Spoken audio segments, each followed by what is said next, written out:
The giant Buddha statues never were holding light. They were never lingers. They never were. They're 1,200 years old, but they never held light, ever.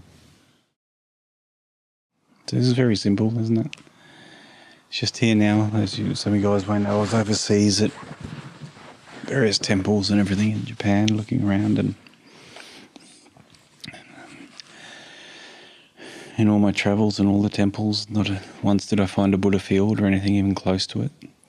Saw lots of monks, lots of outfits, lots of ceremonies, lots of hoo-ha and tradition and stuff, but I never saw any freedom, unfortunately. And this is the condition of the world, unfortunately. It's very, well, it's how it is, but it's very rare for truth to actually exist here. Far rarer than Google will lead you to believe. And this is a reoccurring theme I see when I travel different places at the temples and everything. This is extremely rare, and it reminds me of that. It's so normalised for me now in my existence that, well, this existence here, that I don't even consider it until I go places like this where there's all this pomp and hyper expensive, incredibly intricate buildings and statues and gold and everything there, but there's no. That's not there. That's not there. As in the experience of that fineness, the rarefied air is not there. Why? Because people vastly underestimate what you may have to go inwards, how far you have to go inwards. It gets hyper sensationalized of just how easy it is, and a lot of people don't even want to go inwards, so they're just in these meditation traditions or just routine traditions, and okay, so the folks are deepening, but we're talking lifetimes here, even if it's accurate. Okay. And this is the ongoing problem. But because very few people can read the energy fields, people get away with it. Not that anyone's, quite often they're not claiming anything, but I'm also saying it's just not there. So there's the blind leading the blind. The abbots are blind leading the blind, trying to find something that they're not even at. The leaders of the temples are not home, trying to lead people home or point them home, but all they have is techniques. All they have is machinery, technologies, that's all. But they don't know how to use them quite often, or they don't know what it's supposed to do or what it ends up at, what the end point is. Just an idea of what the end point is. A construct. And I can tell you it's very different to what you think it is. Because the mind is not going to be able to do it.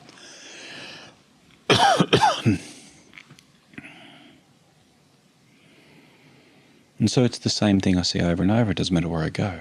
It's the same thing. This is quite rare. And again, it reminds me, because I sort of, it's just normal now. And it makes me realise that, reminds me it's quite a special thing for us to partake in, sincerely seeking and attaining. And just how narrow the truth is if you have any urgency at all. Just how narrow that path is if you have any sense of urgency for this. And it's wide as hell if you don't. You can wander all over the place. You're welcome. Go for it. And then you can just follow your mind telling you what it is and what it isn't for lifetimes. That's up to you. And just follow the convenience of your own thoughts to wherever they lead you. And as it tells you, you're doing great.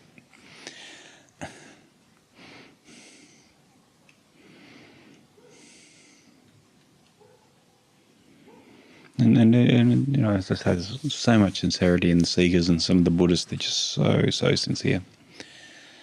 And they're just from my perspective, very dogmatic and almost politicized systems quite often. And even the teacher that started the temples wasn't home. And the giant Buddha statues never were holding light. They were never lingers. They never were. They're 1,200 years old, but they never held light, ever. They've been dead the whole time. Thousands of people, they're celebrating it, and it's all beautiful. I love it, don't get me wrong, it's beautiful. but it's just not there. So it's just not there. You have to understand. And it never has been. And it's 1,250 years old. It's been revered for centuries. But the heart's there, and they're opening up to this space of the Buddha field, or Buddha, and the concept and the teachings of it. It's all beautiful, don't get me wrong. But the pure core of it isn't there. The oppositeless isn't there. Of course, if you're in, from some teachings they say it's all that, and it is all that. But we're talking about that direct experience of that, not the concept that this is all that which it is. The actual direct experience. Otherwise, you can just say any old criminal gangster is awake too, isn't it? Because they're it as well. It's true, but it doesn't really work very well, does it? Because they're miserable. They're not really resting in this joyous beauty that we are, that actually it is this incredible, homecoming.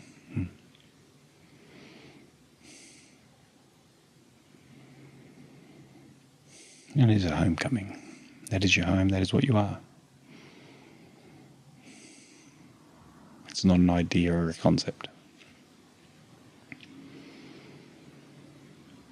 And so I repeat this and I mention it simply because just to realise and recognise, give yourself a little bit of credit that you're actually trying and to be on an authentic pathway. And it's not easy, and very few are going to be able to do it, and very few are going to want to do it. And especially when it gets a little bit tough, very few are going to want to do it. Oh well, next time, So what I do appreciate about the monks is their equanimity. Like, they go through great hardship in their meditations, and they've just developed such a good meditation of surrender and let go. And that can be learnt. Because I teach a lot of people, and things get a little bit rough in the West, and because they don't have that equanimity, they just start rolling off the side of the hill and cascading through the trees and blaming everything except the fact that they don't have equanimity, because they haven't learned to deal with that yet. So this is something we can learn also from some of these traditions and bring into this. Staying stable under when the mind's going crazy and the emotions are going crazy, and being able to stay still and stay at peace, and the fears are rising, and you're behind the fear watching it. And you're able to do that. You don't get absorbed and taken over by it. You find 1,001 excuses to be doing something else.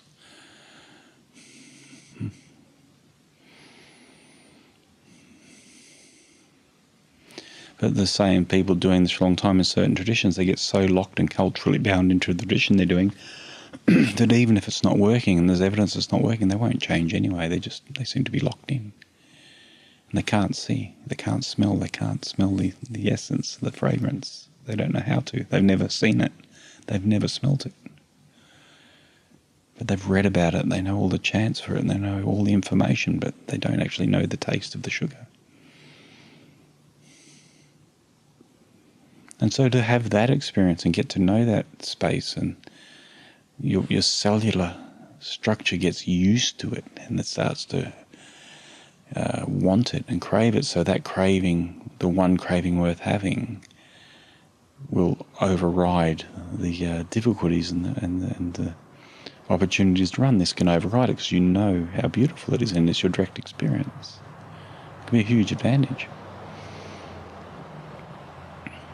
And once you get quite skilled at that, you'll work out what it is and what it isn't, because it takes even quite a while to realise that you may have dropped from it. And because it happens quite gradually at times. And people will drift off into the shadows again and not even know they've done it, and be walking around with their head high. And I know that because I've done that, and I've watched it many times also. The mind is a very tricky thing. You must understand that. It's very tricky, very clever. Very patient. The ego.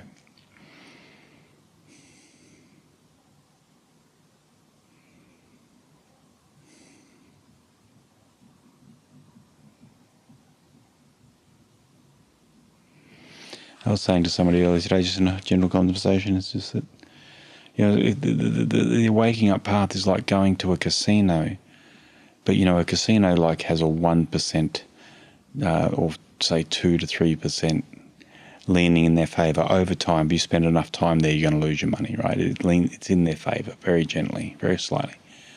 But the awakening game, what's against you is heavily, heavily loaded towards the house, the house of suffering, the house of I. It's heavily loaded. And you don't see all the tricks they've got, the magnets and the stuff. It's heavily loaded. You must understand. That's why it's so rare. And so just us getting a little bit of distance from our mind, and touch from our mind, and authentically checking in with somebody, or a being that's found home and is home, and saying, is my mind telling me the truth right now? Am I where I think I am? Is this working? Am I on the right path? And they'll tell you, yes, if they're honest and they're not sellouts, or they're not in some flaky surface level tradition, they'll tell you, no, you're off here because of this reason, it seems, and here's why, and here's what to do about it, if you so wish. If not, oh well, enjoy. I'll see you when you've suffered enough. I'll see you when you're sick of hell again. Or I won't. It's up to you.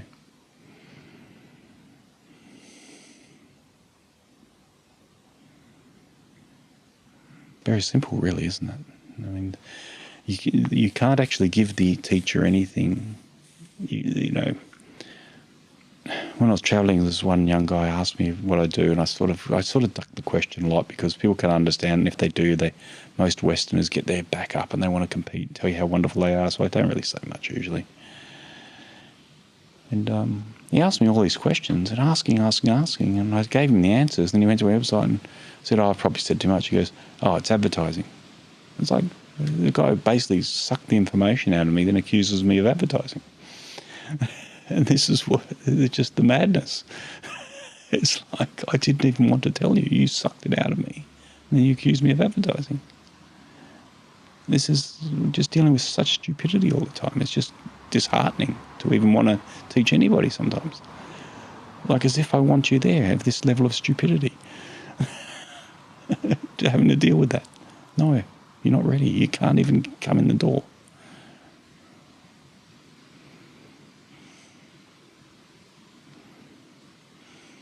Not out of disrespect, just because you're just not ready. It's just going to be a waste of time. It's going to hurt the room too much. You're not able to hear what I've got to say. You're going to fight. You're going to get defended. You're going to try and control. And this is what was happening right in front of me. The guy doesn't even know he's doing it. This is fairly common in the Western culture. But you have nothing you can give me. This insect can go, though.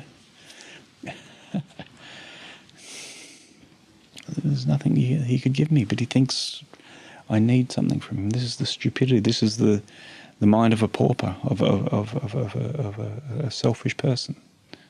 Everything's like that. So they project it onto you, thinking they've got something you need. And the guy couldn't afford a $1 massage from a chair.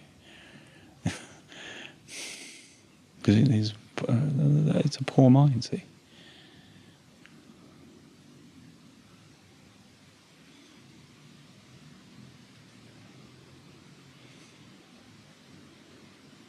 So I'm saying, so you carry this energy field and you're going around and you're trying to pull the information out of you, then they try to tread on you.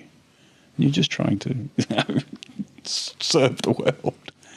And it's just shadows everywhere. It's just so shadow infested. Everywhere you go, that's why I don't speak much. Because it just ends up in shadows almost every time. And hence you have a room where you guys contribute, and I'll tell you then.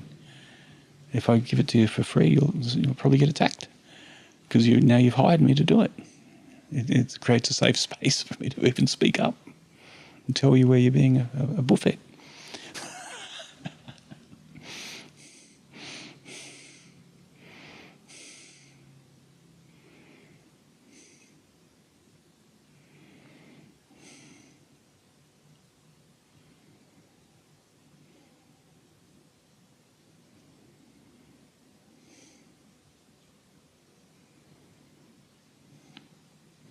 And so it's rare, and to do it this way is hard because it's intense. And well, it can be. I mean, I say that, but if you really want it, it's not.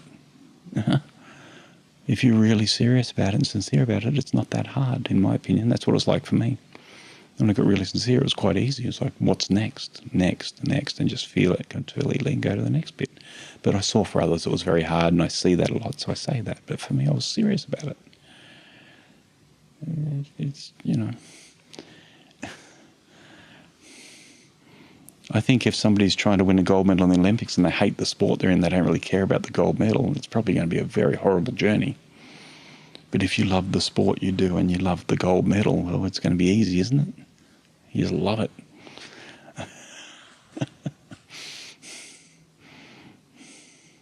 So you got to fall in love with the game. You got to fall in love with shadow hunting. You have to, metaphorically be like what's that TV show? The guy that kills all the monsters, The Witcher. You have to want it, and to be able to go into those places and be happy there. It's a comfort zone for you. You're not worried. You have to develop that skill set.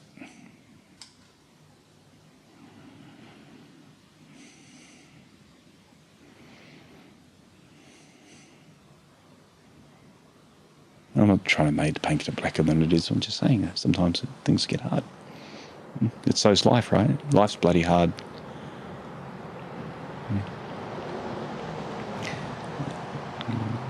Kangaroo snapped his leg just a couple of blocks up. Some car ran into it and they drove off. All the high school crew, end of high school crew were down, running into things and driving off. Yeah, it's a tough world. Yeah, I was telling these guys earlier, when this remote place, maps took me up there by error, and I got up to this remote place in Japan, and I thought, well, dead end, sealed off tunnel, and then there's a deer trapped in a noose there and trapped in a snare right next to where I ended up. I was about to leave and I saw him just there staring at me, trapped. So, I had to go out and fix that up. It's a tough world. That thing would have been stuck there for days. This poor little deer. And just such cruelty, such unkindness. It's a tough world. So life's suffering anyway. So if you're going to suffer in a healing way where you're getting better. It just makes sense. It's just fucking obvious. Do it. Long, drawn out, or short, intense. Choose the short, intense, and you'll win.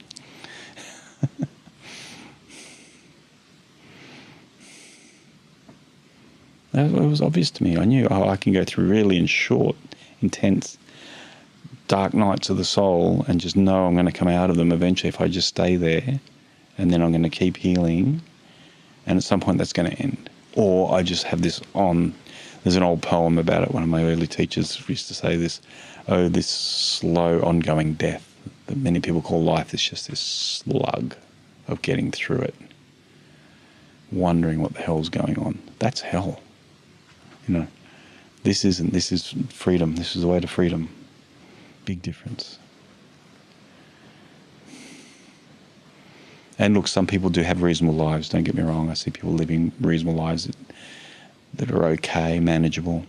But I don't see many people enjoy and free, really, really living. They're pretty rare. Even if they're not doing this work, they're pretty rare. And I ask people, who do you know like that outside of this sort of work? Nobody seems to know anyone. It's very odd, isn't it? But no one's ever going to end up that way, isn't it? It's just one of the veils, isn't it? Like in your 20s and early 30s, you're not ending up that way. But everyone ends up that way because we don't know anyone that isn't that way. And none of them expected that either. So unless there's this intervention, this non-dual intervention, this is what generally happens. People end up in locked-in patterns that are essentially suffering over time as they develop stronger and stronger patterns in their way of being. As the world kicks them here and there, they try to find a little corridor through it and call that life. Fearful, not alive, not open. Survival. This is survival, not thriving. Not thrival.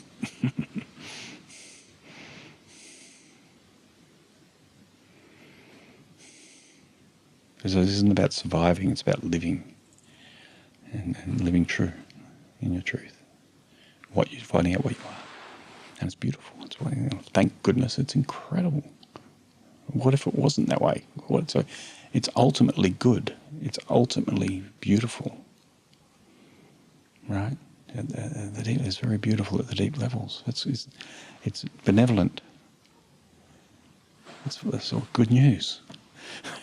Because there's a lot of information coming at us that doesn't point at that, right? But under it all, it is.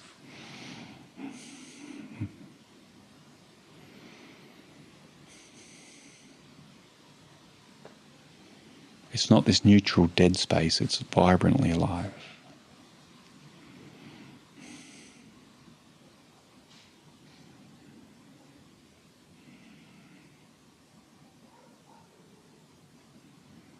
And that's what we're here for. It's obvious. Once you see it, it's obvious. That's what this is.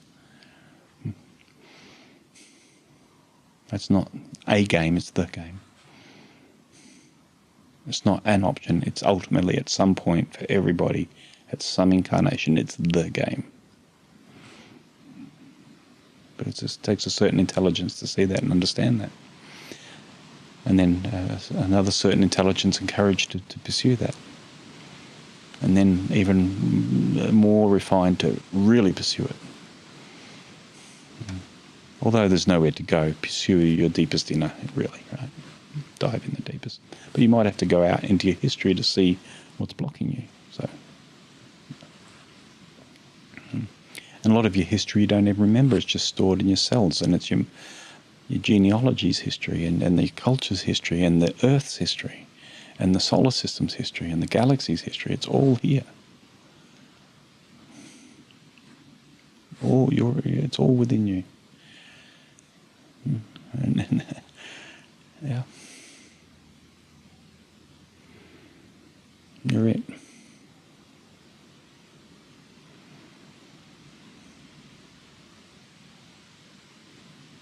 And some of the healings techniques I use is literally zooming out of all those layers of Earth, solar system, galaxy, universes, realms, and back out through everything to nothing.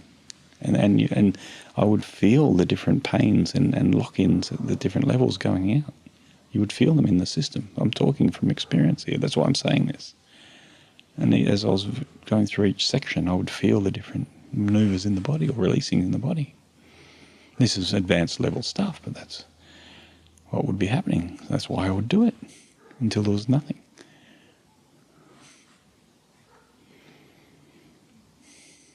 There'd be nothing all the way. Then you hit the realms level and boom, you'd feel something move. Okay, that was where that was from. Nothing to do with this life at all.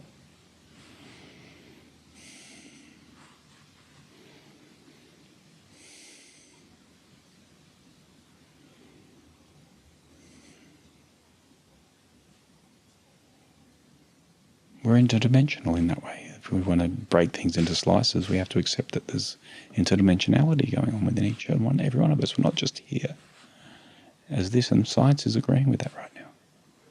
That's experienceable.